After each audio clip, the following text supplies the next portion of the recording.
So now let's go back to the short-term rental side of things. So you did the hustle, you did the hamster wheel, you slowed it down. You were in long-term rentals. Yeah. Now you've decided to pivot into short-term rentals. So take us through that decision and how that's going right now.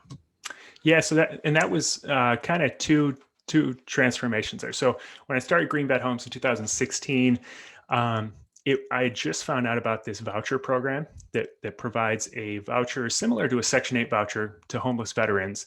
And I was like, this is awesome. It made sense to me.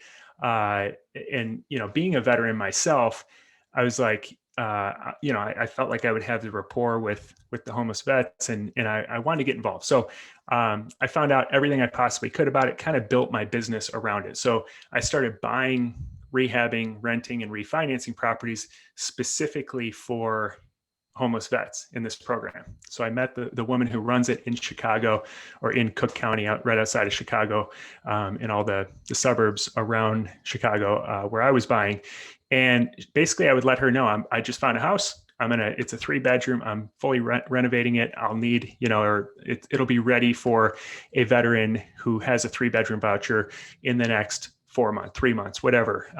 And so she would start to line somebody up, a veteran up to move in. And so started going through this, and it worked really well. And so I did research, found areas where the price points were low, but the rent rates were high.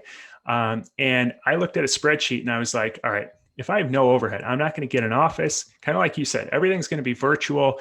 I'm going to pay. Now I'm paying attention to my overhead. I'm going to do what I can do myself, and then hire when it's absolutely necessary. And I looked at a spreadsheet and I was like, all right, if I can do 24 of these projects, and each one I build in $40,000 of equity by burring it, and each one creates $500 of cash flow, then at the end of this, and if I do one every other, it was one a month. Yeah, it was one a month for 2 years is what my plan was. So for 2 years, I can do 24 properties. At the end of it, I'll have $1 million net worth, and I'll have $12,000 of income coming in forever.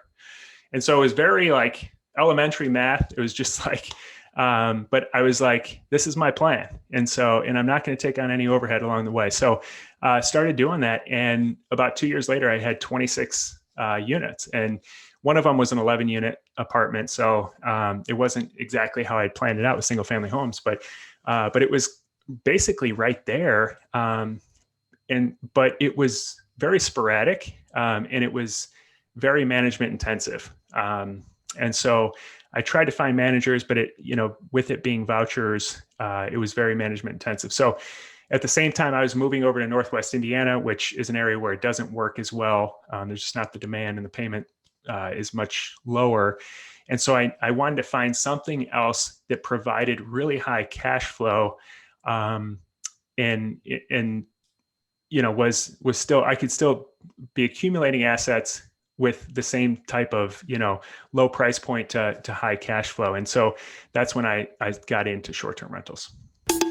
Thanks for listening to the Virtual Real Estate Investing Podcast, presented by Greyline Investments, where we talk about how to find, fund, and finish deals from anywhere in the world.